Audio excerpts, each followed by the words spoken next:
హనుమంతుల వారికి సింధూరం ఎందుకు అంత ఇష్టమో తెలుసా? దాని వెనుక ఉన్న భక్తి కథ మీ హృదయాన్ని తాకుతుంది. ఒకరోజు హనుమంతుల వారు సీతాదేవిని గమనించాడు.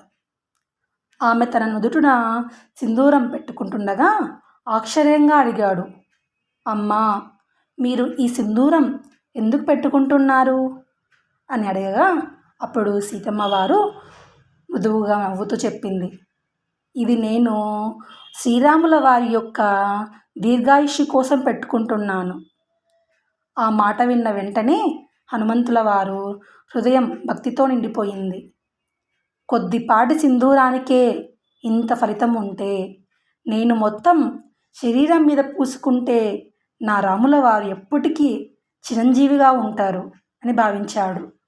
అలా ఆంజనేయుడు తన శరీరమంతా సింధూరంతో పూసుకున్నాడు. ఇది చూసిన రాముల వారు ఆశ్చర్యపోయాడు. హనుమంతుడికి ఈ అపారమైన భక్తిని చూసి రాముడు ఆనందపడ్డాడు. నన్ను పూజించేవారు హనుమంతుడికి సింధూరం సమర్పిస్తే వారి యొక్క కష్టాలు తొలగిపోతాయి అని వరమిచ్చాడు. అందుకే మనం ఈరోజు కూడా హనుమంతుడికి సింధూరం సమర్పిస్తూ ఉంటాం. ఇది కేవలం ఆచారం కాదు, ఒక నిజమైన భక్తికి ప్రతీక. మంగళవారం, శనివారం సింధూరం సమర్పించడం చాలా శుభం. దీన్ని చోలా అంటారు. మీరు కూడా హనుమంతుల వారిని నమ్ముతారా? కామెంట్లో జై హనుమాన్ అని టైప్ చేయండి. Thank you.